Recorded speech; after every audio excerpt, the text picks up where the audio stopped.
Hey guys, I'm Jude. I'm here to go over a couple of things that we can do with the Tupperware mandolin. It's a French mandolin, has multiple pieces to it. It can be a little scary. I want to preface this with telling everybody that I am a chef, so I am used to using this product on a much less safe of a basis. This piece here has a great stand on it. That it has a rubber backing, so it sticks to the table, along with a guard, which in most restaurants you don't have this. We like to keep our digits. It's tough though sometimes. So just going over a couple of things here. One, just the blade itself, the controls. Okay, up and down, very simple. Higher or lower. We use this obviously for consistency. Okay. The difference between a home cook and a chef is typically the use of equipment. The reason for stuff like this is for cooking to be consistent. If I just took some zucchini and some squash and I just cut it and I decided to cook it, they would all cook at different times because they would not be the exact same size. That's the beauty of the mandolin. The mandolin, every time I make a cut, it's going to be the exact same. We want to be careful. We have different blades here, so we can do just the flat planks. Or we can have it so that it looks like spaghetti. We can have it so it's French fries, a bigger cut. Just whatever your preference is for what you're cooking that day. Okay. Today, I'm going to very simply make a quick vegetable torte. And I'm just going to use zucchini and squash. And again, the reason for using the mandolin would be for consistency in cooking. When I'm all said and done and I layer this out and I cook it and I bake it, it's all going to cook at the exact same time.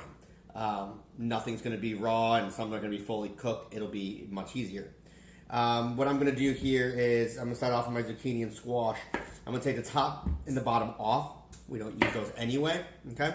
Now to be able to use my guard, I'm going to go ahead and I'm going to cut this into about 3 different sections. Okay. Makes it a little bit easier for me. Get where I kind of want to go.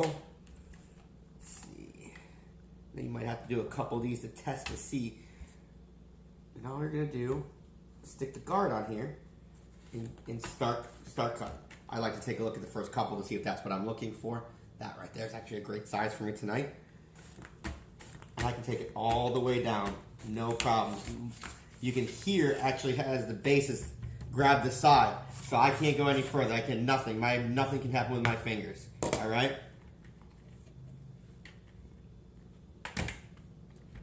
And there we go. Okay, we're just going to do this all the way through the rest of them.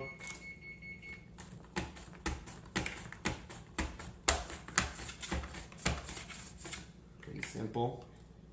I'm going to take this one and cut it in half one more time.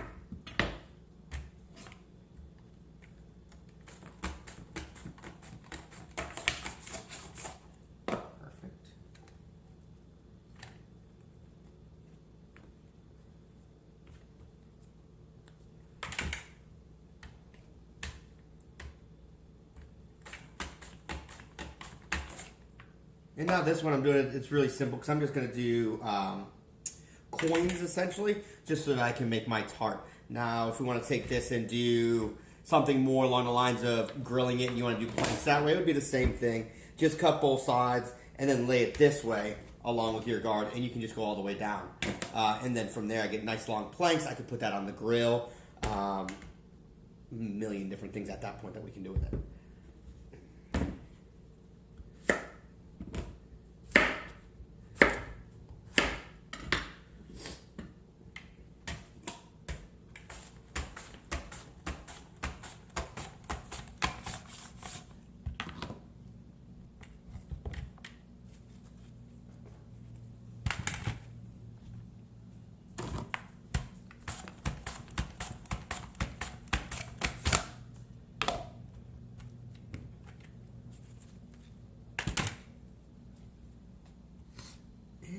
Be it for today.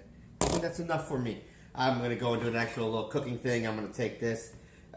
This is a tart, so I'm going to spray the bottom of my pan. This is just something that you can show your people when you're all said and done. This is something that you can do with it, and very simple. I'm just going to alternate one after another all the way around my pan. Okay, Even though some are big, some are small, it doesn't matter because again, the beauty of this is that they're all going to cook at the exact same pace because they're all the same size. There we go. Just keep going.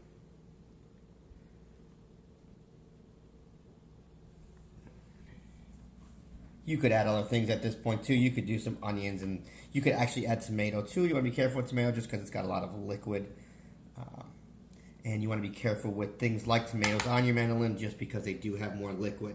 So they're going to tend to want to roll. You're going to want to do things that are a little bit firmer.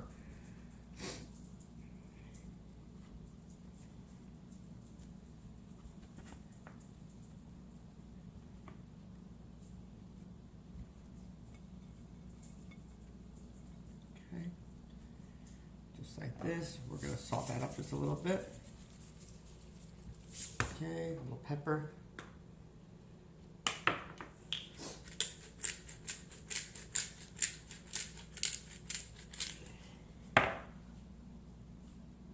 I'll put a little bit of oil on here.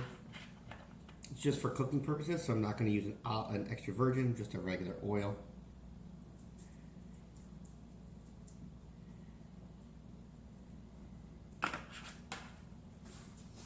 And I'm going to cover it with a little bit of cheese.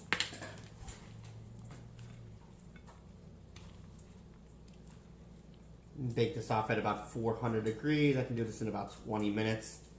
And you got a great side dish for the evening. Tonight is halibut. Bon appetit.